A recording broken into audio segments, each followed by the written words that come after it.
La temática que les traigo hoy día para conversar con ustedes es justamente a propósito de las modificatorias del decreto legislativo 1605 y he tratado de abordar ciertos puntos, ¿no? Número uno, la importancia de tener un enfoque filosófico a los problemas legales, a las modificatorias legales que siempre ocurren, ¿no? Porque las leyes pueden pasar, las leyes se pueden modificar, pero el análisis profundo desde la dogmática penal o desde la filosofía es importante, ya que justamente los conocimientos, más allá de la mera legalidad, contribuyen a producir una mejor jurisprudencia, ¿no? Luego vamos a verificar las modificatorias al decreto legislativo, ciertos puntos, ya que lo abordó el doctor Fernando en la primera sesión, varios temas de ello. Vamos a revisar el tema de la policía y la constitución. Si es cierto que este decreto legislativo 1605 representa una contrarreforma, o si es cierto, si es que ha vuelto los atestados policiales, ¿no? Como se ha dicho anteriormente, ¿no? Vamos a verificar o conversar si es cierto o no eso. Y luego vamos a abordar el tema de las funciones de la policía, ¿no? La policía como generadora de prueba, las actas policiales como parte procesal y la policía como inventora de realidades, ¿no? Ese tema ya lo vamos a tocar. Luego también el tema de la policía. ¿Cuál es el origen o cuál es la invención de la policía? ¿Desde cuándo surge la policía? ¿No? Y si es que es como una institución natural que siempre ha existido y siempre va a existir, ¿no? Y luego también vamos a reflexionar un poco sobre los valores policiales, ¿no? En el escudo de la policía se tiene Dios, patria, ley. Y vamos a reflexionar un poco si eso es democrático o no, o qué significa o qué representa. Y luego también finalmente conversar o exponer el tema de los legisladores, llámese poder ejecutivo o poder legislativo, y las miles de reformas legislativas, ¿no? Trayendo a cotación el mito de la caverna de Platón. La siguiente lámina, por favor. Primero, es importante comenzar haciendo referencia a la importancia de la policía o el rol que cumple la policía. Acá traigo una cita del jurista argentino Elias Newman, que tiene un libro muy interesante que se llama Los que viven del, por y para el delito, ¿no? La delincuencia como una industria, ¿no? Y señala, ¿no? Lo que a veces disuade a quien pretende delinquir no es la pena prescrita en el Código Penal. Nadie va a delinquir con el Código Penal bajo el brazo, sino la posible aprehensión policial. En la jerga delictiva se denomina perder. Ya perdí, ¿no? Ya perdí, jefe, ¿no? Es a lo que más se teme. No se acepta ni se ofrece a resignación. La presencia policial compromete la posibilidad de acción, se pierde el trabajo, la libertad o a veces la vida. ¿Qué quiero decir con esto? Que la Policía Nacional del Perú representa, ya que es la encarnación o la materialización del poder coercitivo del Estado. A veces cuando uno habla del Estado suena como una idea abstracta, ¿no? ¿Qué es el Estado? No, pero la policía es una imagen de autoridad, representa una autoridad y representa la coerción física y corporal, ya que en un proceso penal un fiscal requiere una prisión preventiva, requiere un allanamiento, requiere una incautación. El juez lo decide, el juez resuelve, pero no, nunca vas a ver pues al juez Carguancho, al juez Chávez Tamariz o un juez supremo rompiendo la puerta, deteniendo, no, sino quien fácticamente realiza ese poder de coerción es la policía. La policía es la que en sí controla, incluso llamado desde un lenguaje Foucaultiano, controla el cuerpo. Es la policía quien te detiene, es la policía quien te enmarroca, es la policía quien rompe la puerta, quien incauta cosas. Entonces, la policía es la encarnación o la materialización concreta del poder coercitivo del Estado, ¿no? La siguiente, por favor. Entonces, importancia de un enfoque filosófico para los problemas legales. Como sabremos o recordando nuestras clases de derecho penal, procesal penal en la universidad, una cosa es la ley o las leyes o los reglamentos y otra cosa es la justicia. Las leyes pueden pasar, las leyes pueden modificarse, pero ese sentimiento o esa necesidad de justicia siempre es perenne para toda la humanidad. Todos buscamos vivir en una sociedad justa. Todos buscamos vivir en una sociedad mejor organizada, más democrática, ¿no? Ya Platón, en su libro de Protágoras, cuando explicaba el mito de Prometeo, señalaba pues que el valor o el don de la justicia fue debidamente distribuida a toda la humanidad, porque todos tienen esa sensación, ese sentimiento de buscar justicia, ya que es importante para la constitución de una sociedad. A diferencia, por ejemplo, de ese libro de Platón de Protágoras, a diferencia, por ejemplo, del valor del arte. El arte no fue distribuido igualmente para todos. Hay ciertas personas que tienen más sensibilidad artística que otras, pero la sensación o la virtud de la justicia sí está distribuido para todas las personas. Todas las personas tienen valores morales de qué es lo justo o qué es lo injusto, ¿no? Eso es innato a toda la humanidad, ¿no? Entonces, es importante un enfoque filosófico en ese sentido, no ir más allá de la mera legalidad, sino buscar una sociedad más justa, igualitaria, que entendemos que todos buscamos lo mismo, ¿no? Buscamos una sociedad justa, ¿no?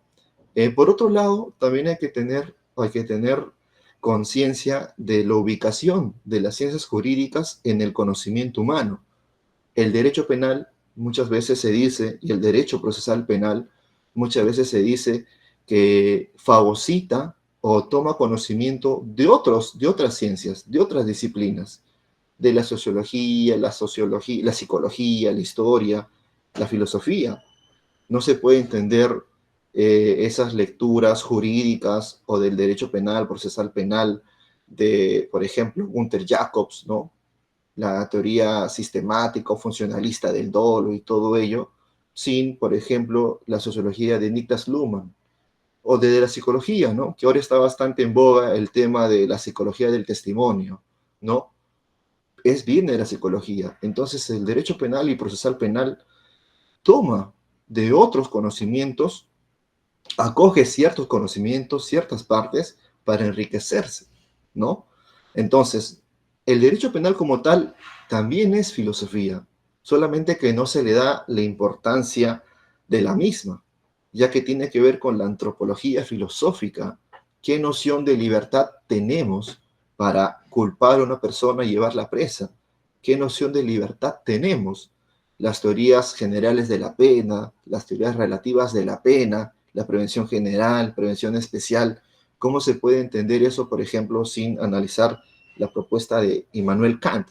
¿O cómo se puede entender el Estado de Derecho sin haber tenido conocimiento, no necesariamente profundo, pero sí un conocimiento básico, por ejemplo, de Hegel, la evolución del espíritu, estado subjetivo, estado objetivo, estado absoluto?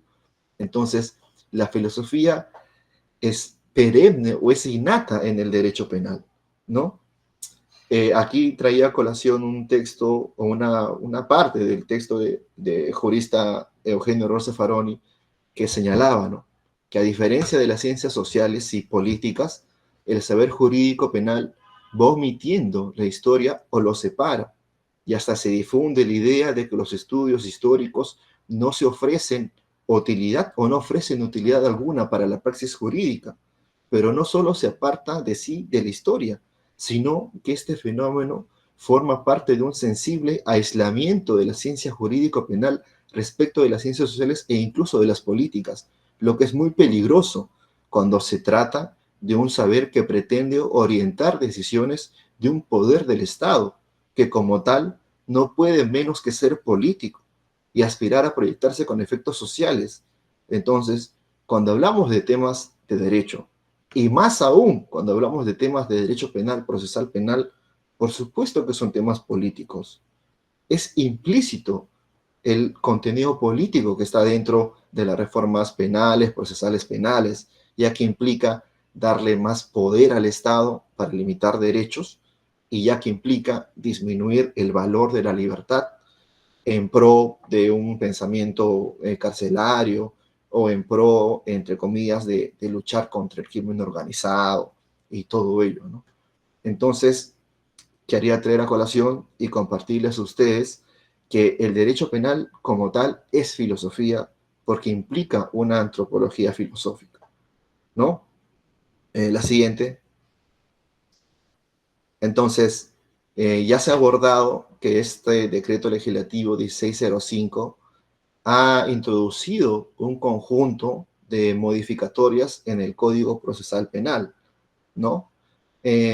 Solo quiero traer a colación el artículo, por ejemplo, 60.2, donde señala pues que ahora el Ministerio Público y la policía coordinan, ¿no? Deben cumplir su mandato del Ministerio Público en el ámbito de función. Entonces, ahí justamente se reflexionaba en la primera sesión que pareciera que ya hay una relación de igualdad o de horizontalidad entre el Ministerio Público y la policía, ya que ahora con estas modificatorias señala que tienen que coordinar, ¿no? Igual el artículo 65 señala que el Ministerio Público y la policía deben actuar de forma conjunta y coordinada, ¿no? Entonces, como pareciera como si fueran dos pares iguales, ¿no? Y el artículo 332 señala que la policía ahora tiene que hacer un informe no vinculante, dice la norma. Quiere decir que el Ministerio Público, si no está de acuerdo con el informe policial, no lo puede tomar en cuenta, puede tomar decisiones distintas, puede ver delitos de repente que la policía no ha visto, ¿no? Y ahora con esta modificatoria, la Policía Nacional del Perú califica delitos, incluso establece grados de autoría y grados de participación. Justamente se decía en la primera sesión, ¿acaso hemos regresado a lo que antes se decía, el atestado policial? ¿Ha vuelto el atestado policial? ¿Estamos regresando a un estado policíaco donde el Ministerio Público se le ha disminuido sus facultades, sus poderes? ¿Es una contrarreforma procesal penal? Este decreto legislativo representa una contrarreforma una contrarreforma al proceso penal. Entonces, esto vamos a verificarlo. La siguiente, Carlos. Entonces, el siguiente punto, policía y constitución. ¿Qué es lo que dice nuestra constitución política del Perú con respecto al actuar policial? ¿No? El decreto legislativo 1605 solamente modifica el Código Procesal Penal, pero no modifica la Constitución. Y la Constitución, en el artículo 166, señala, por ejemplo, lo siguiente, ¿no?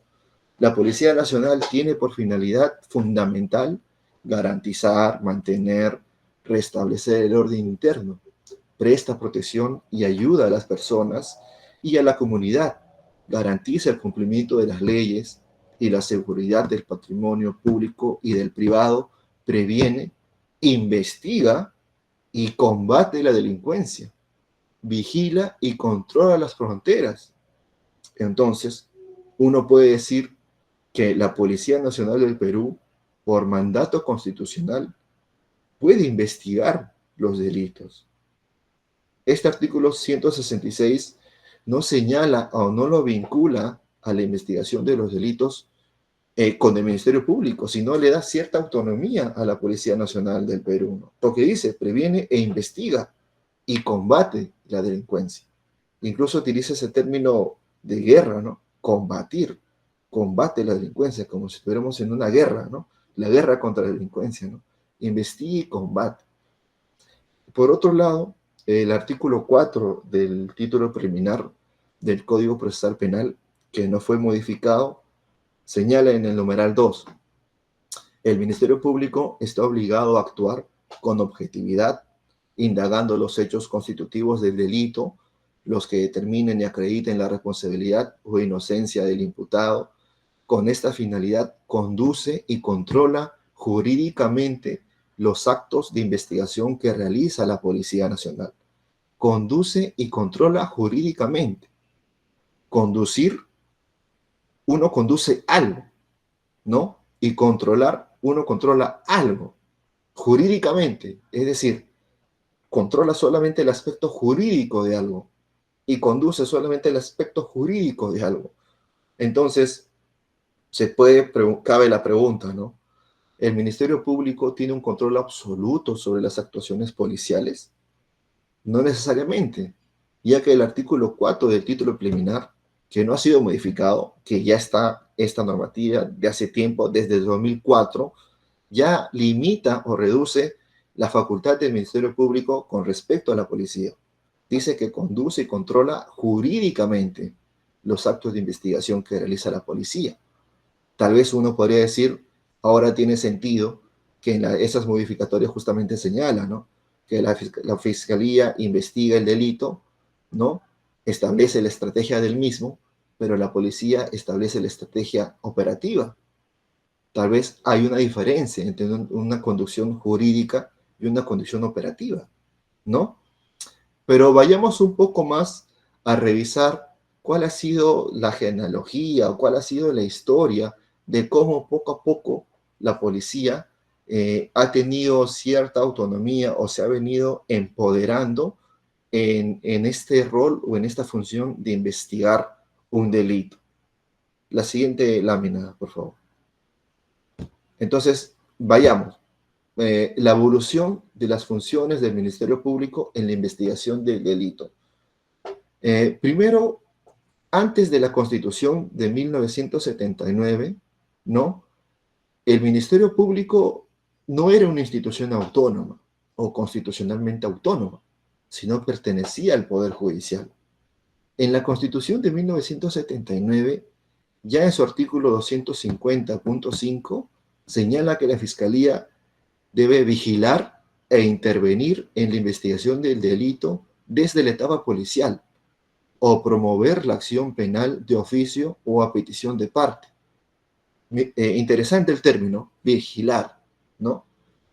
Ya estamos en 1981 con la Ley Orgánica del Ministerio Público, donde dice intervención del Ministerio Público en la etapa policial. Con ese objetivo, las fuerzas policiales realizan la investigación. Con ese objetivo, las fuerzas policiales realizan la investigación, es decir, la policía investiga.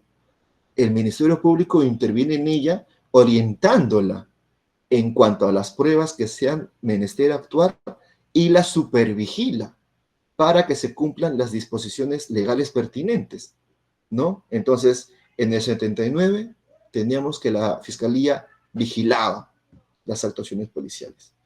En el 81 tenemos que la Fiscalía orienta y supervigila. Y en la Constitución del 93 tenemos en el artículo 150.4 lo siguiente, que el Ministerio Público tiene la función de conducir desde su inicio la investigación del delito y con tal propósito la Policía Nacional está obligada a cumplir los mandatos del Ministerio Público en el ámbito de su función. Entonces hemos pasado de vigilar, supervigilar y conducir. Ahora, con el Código Procesal Penal del 2004, se ha acotado más. Ya no se dice conducir como tal, sino conducir y controlar jurídicamente. No todos los aspectos de una investigación, sino el aspecto jurídico de una investigación. Conducir y controlar jurídicamente los actos de investigación que realiza la Policía Nacional. Entonces, la siguiente. Entonces, tenemos como que esta evolución o involución, depende de cómo vemos el papel de la policía, ¿no? Tenemos que en el 79 se vigilaba la actuación policial. En el 81 se supervigilaba la actuación policial. En el 93 ya la Fiscalía conduce la actuación policial. Para el 2004 ya conduce jurídicamente, nada más el aspecto jurídico. Entonces, interesante primero esa palabra, ¿no? De vigilar. Me trae a colación el libro Vigilar y Castigar de Michel Foucault, porque uno a quién vigila. ¿Tú a quién vigilas? ¿No? Tú vigilas de repente a alguien o algo que no tiene seguridad, que no tienes confianza o que desconfías. Lo estás vigilando, la vigilia, ¿no? ¿No? Entonces, pareciera como si hemos pasado de la desconfianza de nuestra policía a un proceso de empoderamiento o de autonomía a la policía, ¿no? Y ahí tenemos, y es importante el dato, que del 81 al 93, justamente en el 88, se unifica la Policía Nacional del Perú, porque antes teníamos a la PIP, la Guardia Republicana, la Guardia Nacional, pero se unifica en el 89, ¿no? Entonces, la pregunta y la reflexión sería, ¿qué ha pasado con esta vinculación o con este binomio que se le dice, ¿no? El binomio de la policía con la fiscalía. Pareciera que se ha pasado de una etapa de desconfianza a una etapa de confianza, empoderamiento y autonomía de la Policía Nacional del Perú, con las actuaciones del Ministerio Público o con la Fiscalía, ¿no? La siguiente. Entonces, tenemos, la policía actúa de motu propio en muchas oportunidades y no necesariamente necesita del Ministerio Público. Por ejemplo, el artículo 159, inciso 4 de la Constitución señala que corresponde al Ministerio Público conducir desde su inicio la investigación de un delito, ¿no? Tal vez se podría decir, así como decíamos en el artículo 166 de la Constitución, que la policía tiene como finalidad prevenir, investigar, pero el Ministerio Público tiene como finalidad conducir la investigación. Entonces, una cosa es, o existe una distinción entre la investigación del delito con la conducción de la investigación de un delito. Pareciera que la policía hace una investigación inmediata, fáctica, y pareciera que el Ministerio Público hace una investigación mediata o abstracta, jurídica, ¿no? No sé qué le parecen a ustedes, pero dejo ese punto ahí para su reflexión. Pero existen muchas actuaciones policiales sin Ministerio Público. Por ejemplo, la intervención, la detención, la retención. La intervención es por mandato de la Constitución. La policía puede intervenir para prevenir un delito, para garantizar la seguridad, ¿no? Por el artículo 166 de la Constitución.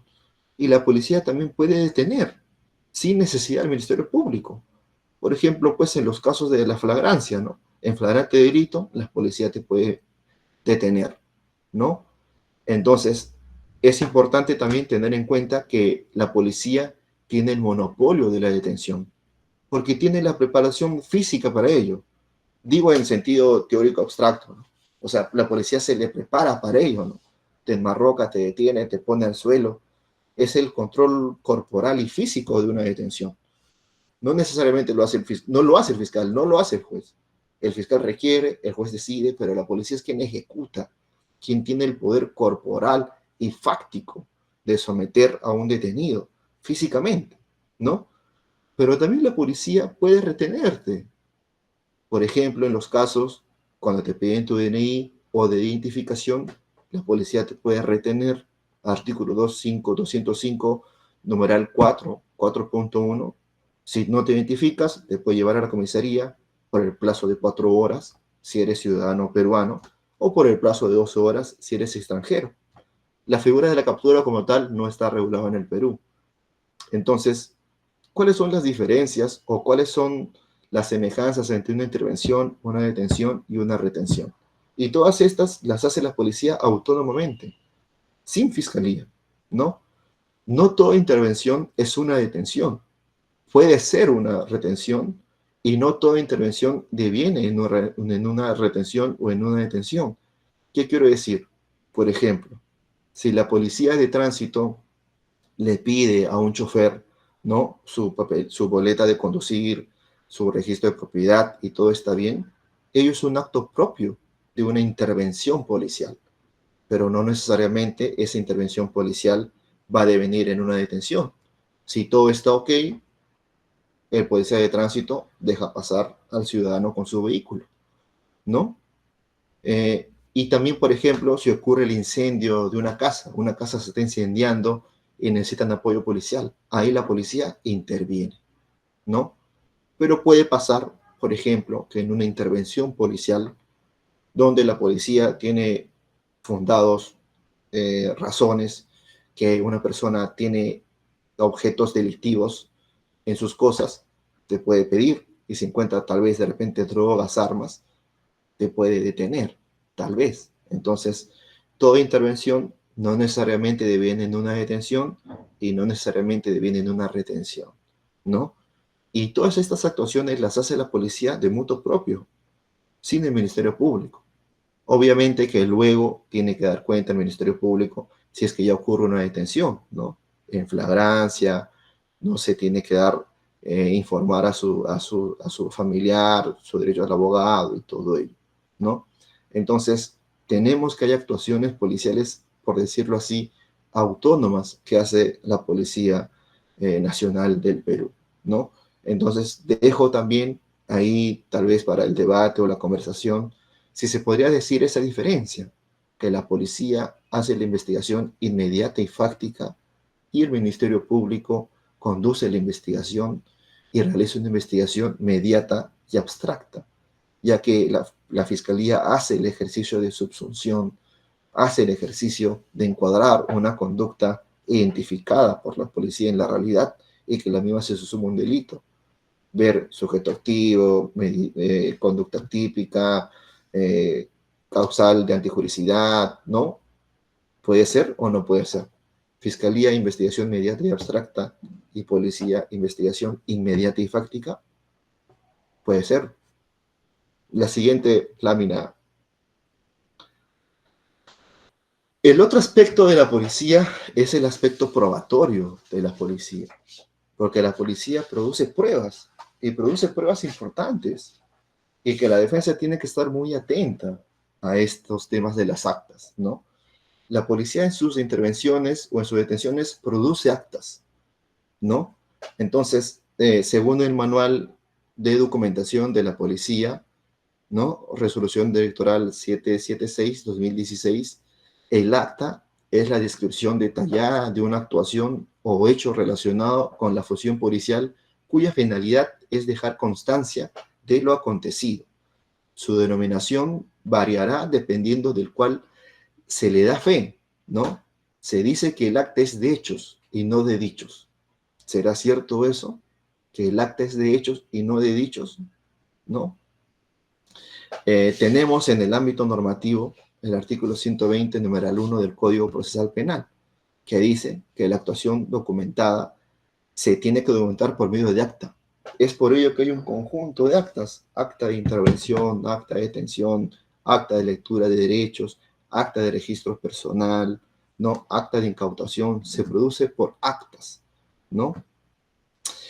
Y este artículo es importante, el artículo 136, numeral 1, literal B, cuando el Código Procesal Penal regula sobre la formación del expediente judicial y señala que el expediente judicial se arma luego del auto de citación a juicio. Es decir, ya se está poniendo la norma en un escenario donde se ha pasado investigación preparatoria, se ha pasado etapa intermedia y se va a ir a juicio oral. Ahí se arma el expediente judicial. ¿Y qué dice el Código Procesal Penal? Es decir, por mandato de ley, señala que el expediente judicial debe tener las actas que consten las actuaciones objetivas e irreproducibles realizadas por la policía o el Ministerio Público, así como las declaraciones del imputado. Es decir, por mandato de ley, esas actas que se han producido en diligencias preliminares o en los primeros momentos de un caso penal, van directamente al expediente judicial para juicio, ¿no? Así también el artículo 383, numeral 1, literal E, del Código Procesal Penal señala: solo podrán ser incorporados al juicio para su lectura las actas levantadas por la policía que contienen las diligencias objetivas e irreproducibles actuadas conforme a lo previsto en este código o la ley, tales como las actas de retención, reconocimiento, registro, inspección, revisión, pesaje, hallazgo, incautación, allanamiento, entre otros. Es decir, si es que no se tiene una defensa activa, si es que no se tiene una defensa que esté vigilando o custodiando que las actas no se hayan llevado bien, por mandato de la ley, esas actas de diligencias preliminares va a pasar directamente, va a ser un salto de garrocha, se va a pasar toda investigación preparatoria, toda etapa intermedia y va a ser parte del expediente judicial para juicio oral. Entonces, es importante verificar las actas y que se realicen las mismas de manera objetiva, ¿no? Muchas veces, cuando ocurre una detención preliminar y la policía está en esos 48 días o 15 días, realiza un conjunto de actas. Entonces ahí es importante. Un acta de detención o una acta de revisión o un acta de declaración no puede, por ejemplo, contener una misma hora. Un acta policial se hace, se termina y luego se continúa con otra acta policial. Entonces ahí la defensa tiene que ser muy activa para verificar. Si ve en una detención policial que hay varias actas policiales y que las mismas contienen la misma hora, entonces uno no puede hacer dos, tres cosas a la vez. Se podría impugnar la misma. O tal vez de repente verificar en las actas a las personas que han intervenido, que han participado. Ha pasado que en detenciones preliminares, ¿no? La policía está en la de Irandro, está en las comisarías haciendo las actas y la fiscalía siempre se le pone ahí, ha participado el representante del Ministerio Público. No digo siempre, ¿no? A veces se consigna que ha participado el Ministerio Público, pero no estaba ahí prácticamente, solamente se llamó con el policía y dice, doctor, te voy a consignar, ya está. Pero no ha estado ahí. Viene la policía y lo firma. Viene la fiscalía y lo firma, perdón. Entonces, ¿ahí el fiscal ha participado de verdad? No. Entonces, dejar constancia de eso, ¿no? Dejar constancia que las actas sean coherentes, que tengan sentido cronológico. Las actas no se pueden superponer en los horarios. Se tiene que verificar muy bien las personas que participan en las mismas, ya que, como digo, por mandato del Código Procesal Penal, si no se analiza o se verifica o se controla estas actas de la policía, pasan directamente a armar el expediente judicial para juicio. No pasa por el filtro de la etapa intermedia, pasa directamente a juicio. Entonces es importante tener una defensa activa en estos momentos que justamente inicia un caso penal, ¿no? La participación en las diligencias de detenciones preliminares en las actas policiales, ¿no? La siguiente diapositiva.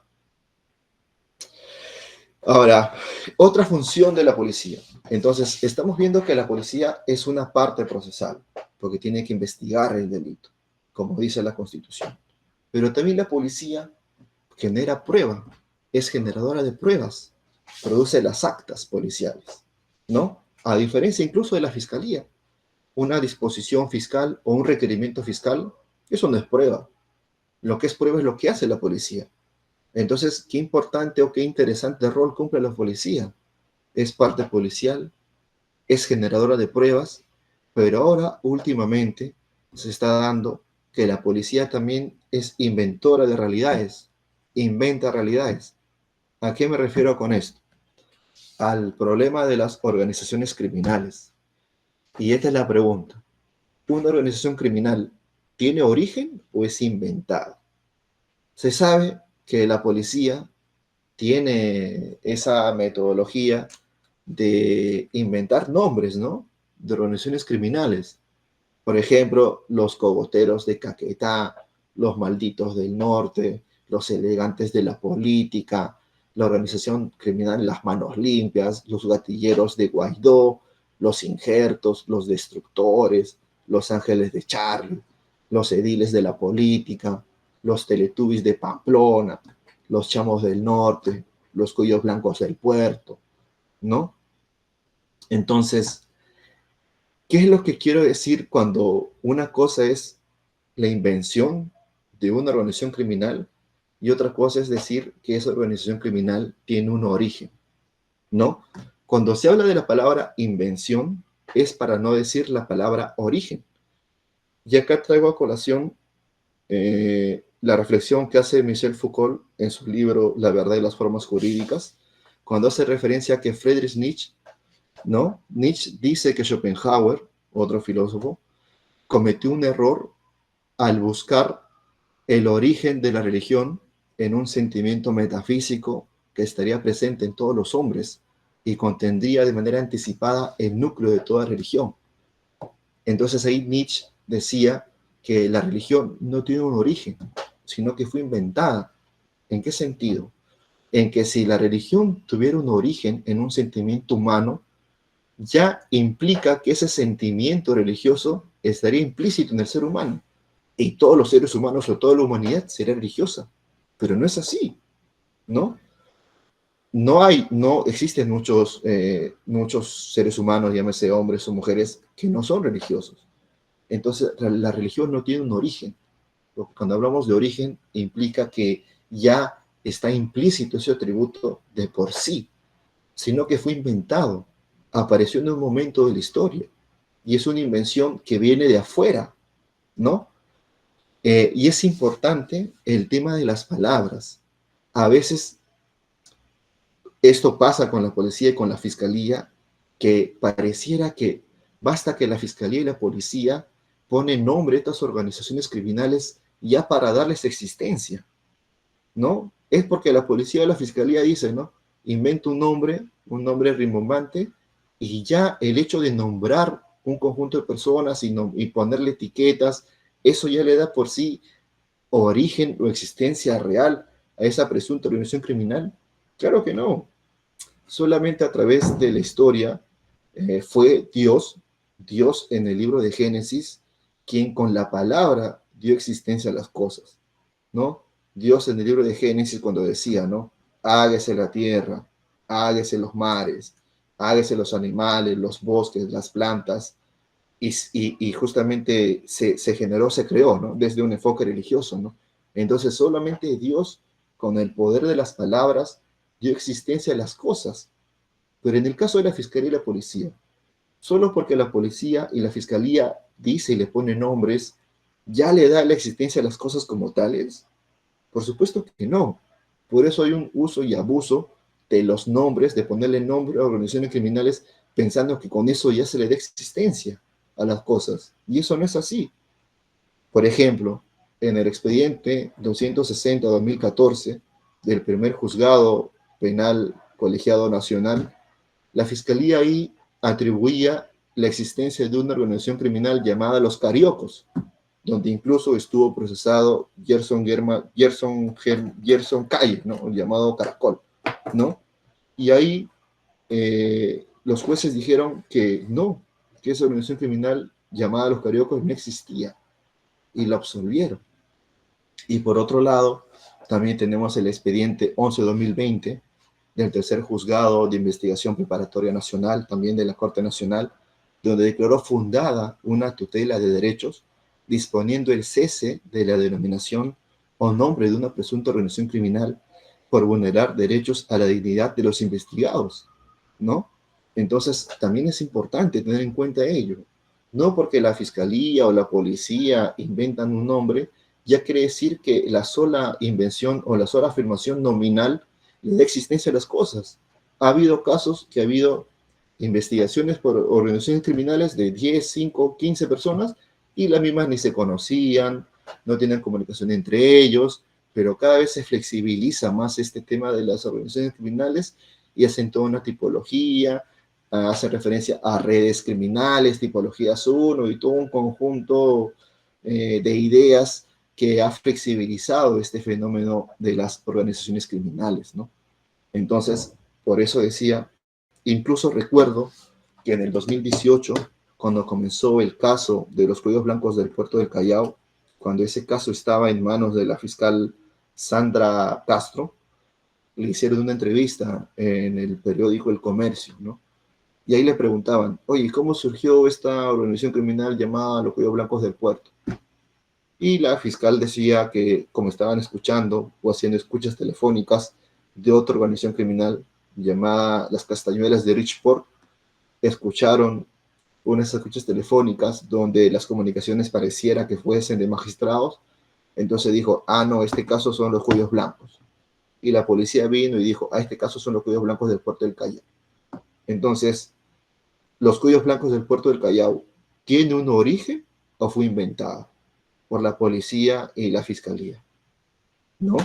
Entonces, es importante también tener estos puntos que nos lleven a la reflexión, ya que es importante también desde cuándo se puede decir que una organización criminal existe, cuándo algo existe, cuándo algo tiene existencia, ¿no?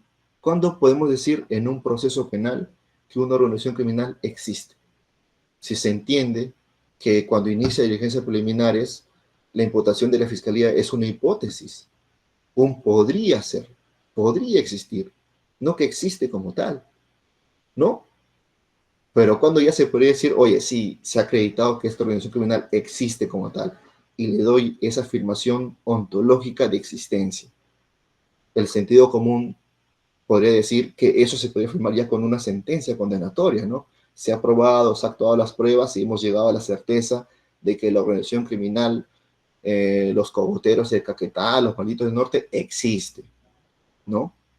Pero ya ni llega una sentencia, e incluso en una prisión preventiva ya se habla de la existencia. No vas a ir a los medios de comunicación, o sea, para la prensa o para los medios de comunicación hay un conjunto de organizaciones criminales que existen. Pero ¿es verdad eso? ¿Existen como tal? Porque la existencia, pues, es una palabra fuerte, ¿no? Existe. ¿Qué es lo que existe? ¿Qué es lo que existe? ¿Existe algo ontológico, palpable, acreditado? ¿O basta con que un policía y una fiscalía se unen, inventan un nombre y ya para dar existencia, como si fuesen dioses, ¿no? Trayendo a colación el libro de Génesis que les comentaba, ¿no? Por eso es que decía, ahora la policía tiene tres funciones o tres roles. Genera prueba, es una parte procesal e inventa realidades, ¿no? Ahora, últimamente, ¿no? En la siguiente. Ahora bien, una característica de la filosofía es que busca ser un conocimiento radical. ¿En qué sentido radical? En que busca analizar la raíz de un problema. Me refiero a ese sentido de radicalidad. Radical quiere decir ir a la raíz del problema. ¿No será que para buscar una solución o una interpretación o una propuesta de mejora al tema policial, preguntarnos de qué es la policía, de dónde surge la policía, si siempre ha existido la policía? Entonces, Laura Merkel, por ejemplo, se preguntaba, ¿no? ¿De dónde surge la idea de que un grupo de hombres asuma la tarea de ejercer unas funciones de control sobre los demás en beneficio de la comunidad o de una parte de ella? ¿De dónde surge la idea de tener policías? ¿No? No es una institución natural, o sí. Se dice que la institución más natural del ser humano es la familia. No siempre ha existido la familia. Si estuviéramos en el contexto griego, la polis. La polis griega es natural, ¿no? Pero la policía es natural, siempre ha existido, siempre va a existir. ¿Es posible imaginar un mundo sin policías? Así como tal vez la pregunta, ¿no? ¿Es posible imaginar un mundo sin abogados? ¿No? Entonces, un poquito para reflexionar sobre ello. Etimológicamente el término proviene de una palabra griega, que a su vez tiene múltiples interpretaciones terminológicas. La palabra se puede referir al estatuto de polites, politeia, y politeia significa ciudadano, es decir, ciudadanía, mientras que desde un punto de vista más general puede hacer referencia a la comunidad de los ciudadanos. Entonces, la policía o el concepto de policía tiene que ver mucho con ciudadanía, tiene que ver mucho con la existencia de una ciudad, ¿no? Y obviamente implica una organización de los seres humanos, ¿no? Entonces, la policía como institución social tiene sus orígenes en las primeras aglomeraciones urbanas. Es considerada como una de las primeras formas de protección social y el principal modo de expresión de la autoridad, ¿no? La siguiente.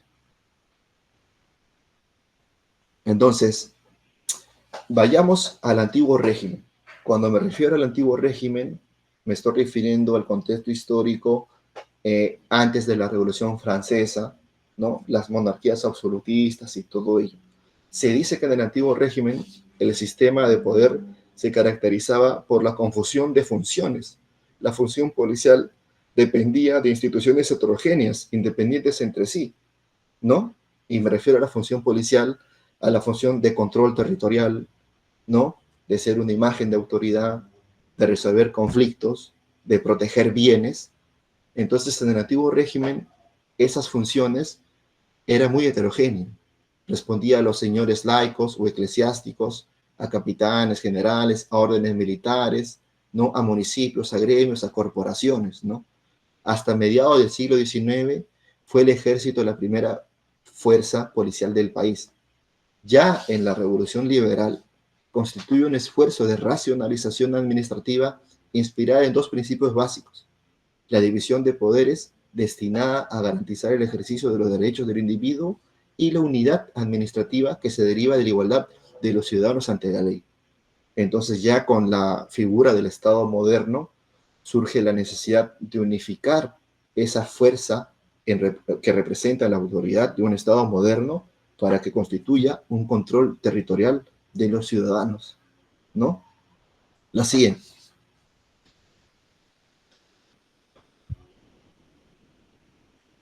La siguiente diapositiva, Carlos. Gracias. Entonces, se dice que el origen de la policía moderna es en el siglo XIX. Se puede indicar que las primeras fuerzas policiales como tal se desarrollaron o fueron la Gendarmería Francesa y la Policía Metropolitana Británica, ¿no? Y esto fue ante la necesidad de una fuerza policial. Comienza o surge pues con el desarrollo de los movimientos populares que amenazaban la tranquilidad de las clases más ricas, es decir, de la propiedad. Entonces, antes de la Policía Metropolitana de 1829, por Robert Pell, considerada como la primera policía moderna, se considera la Policía Metropolitana de Robert Pell la primera policía moderna. Existía ya una serie de experiencias anteriores, como la de Patrick Colby, hay que más adelante, recuérdense ese nombre, que más adelante va a ser importante, quien habría sido el primero en utilizar el término policía en sentido moderno. La función de este sistema policial era la de proteger la propiedad de los comerciantes en el puerto de Londres, ¿no? Es decir, proteger la propiedad, ¿no? La siguiente. Entonces, antes de retomar el punto anterior, quería hablar un poco sobre los valores policiales. ¿Cuáles son los valores de la policía?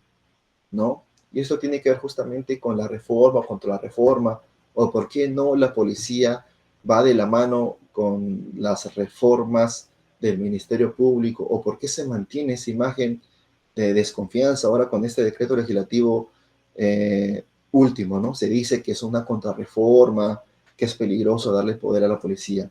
¿Desde cuándo surge esa idea o por qué? ¿No? El jurista español Jaume Courbet señalaba, ¿no? Existe en la sociedad un amplio consenso acerca de la necesidad de profundizar en la implantación de la democracia a través de amplias reformas en la administración de justicia, en temas de salud, en temas de seguridad social, en las empresas público-privadas, los tribunales de justicia, incluso en el ejército. Sin embargo, pocas veces se puede oírse con claridad a algún coherente que reivindique la reforma en profundidad del aparato policial. Es decir, no hay muchos estudios o no hay muchos análisis sociológicos sobre el rol de la policía o las reformas que debe tener la misma, ¿no? Y bueno, la policía ahí en su escudo señala, ¿no? Como valores principales, Dios, patria y ley. Entonces, la reflexión sería, esos valores de Dios, patria y ley es propio de un Estado democrático y constitucional de derecho. La siguiente diapositiva. Y acá quiero retomar al otro punto, para entender tal vez si de repente esos valores de Dios, patria y ley va acorde con el desarrollo de las reformas o de las reformas de las revoluciones liberales, ¿no? Es curioso este dato. Todos conocemos a César Beccaria, el famoso libro de los delitos y de las penas, ¿no? A inicio del siglo XIX. César Beccaria publica el libro de los delitos y de las penas, ¿no? Donde señala que las leyes no tienen que castigar la conducta moral de las personas, solo incumben a la utilidad de la sociedad y no a la moralidad de los individuos. Se dice que César Beccaria, pues, habría establecido el principio de legalidad, aunque otros dicen que fue Feuerbach, ¿no?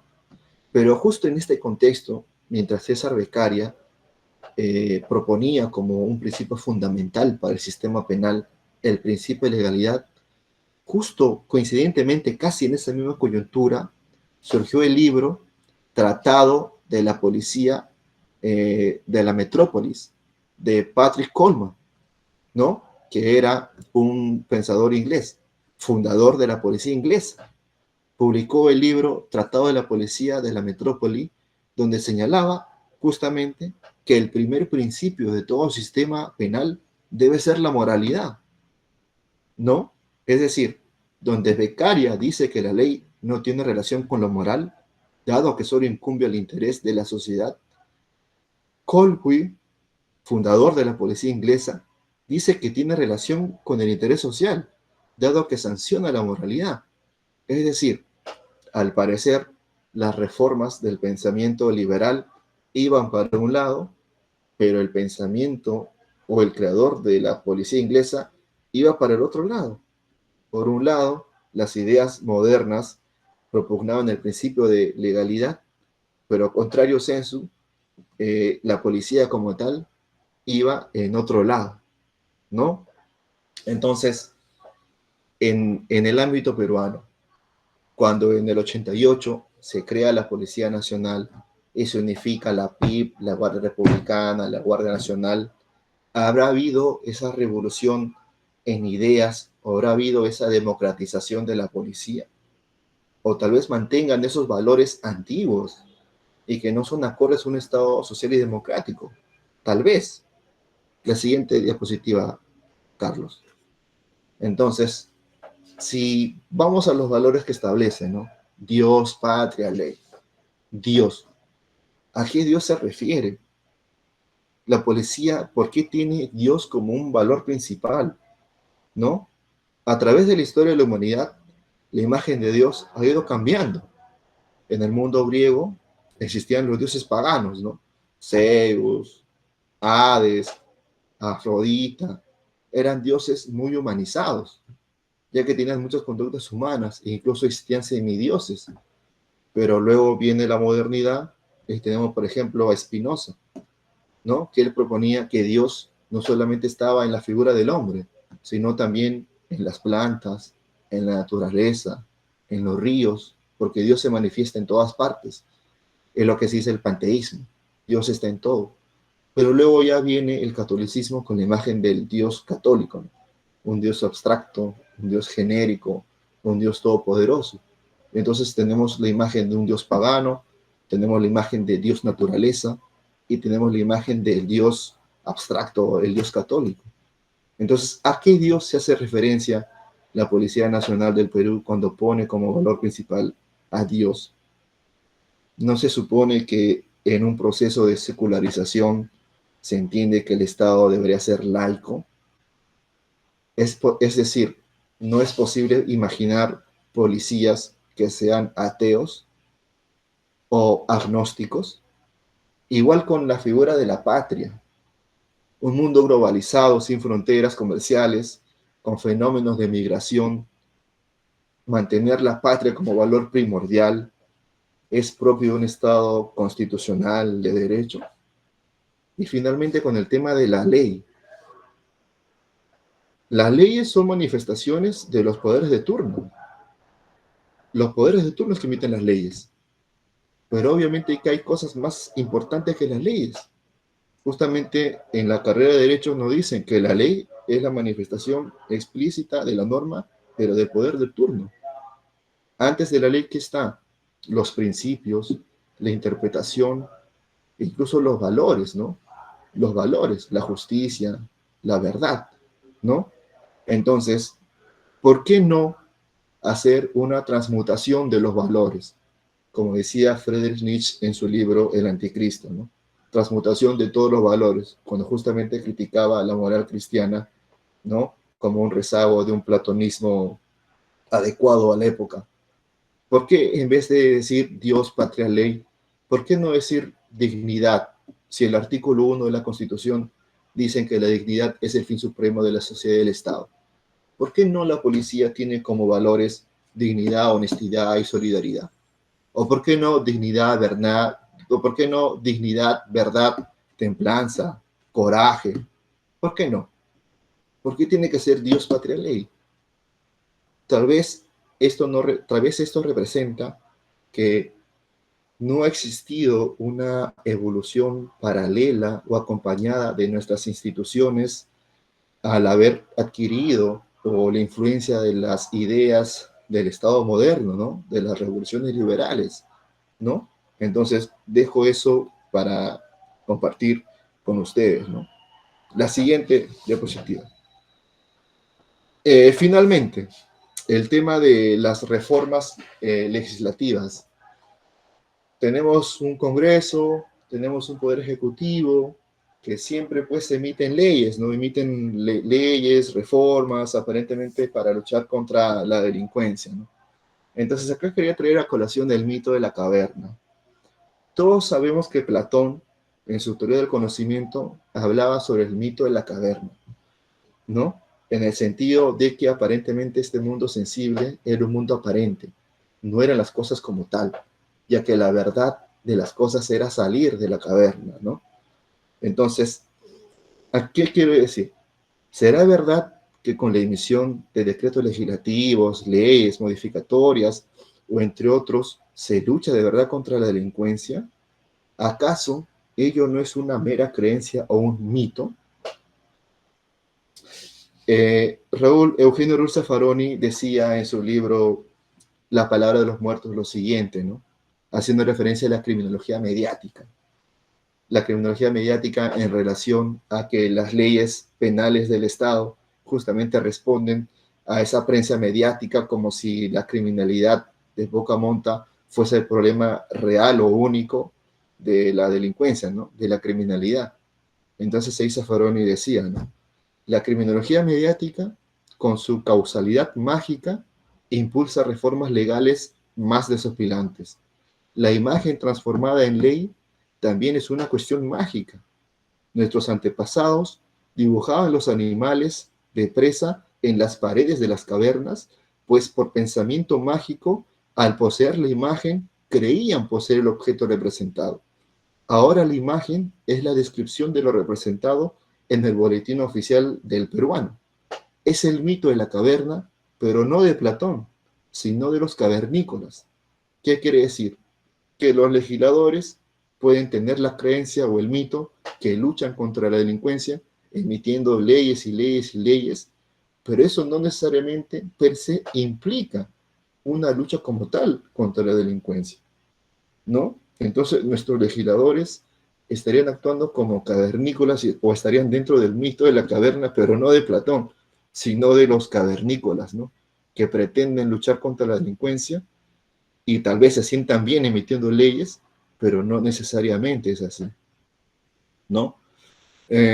Finalmente, la última diapositiva, finalmente les dejo una bibliografía que les va a ser muy enriquecedora, les va a enriquecer las ideas expuestas sobre lo acontecido. Eso sería por mi parte.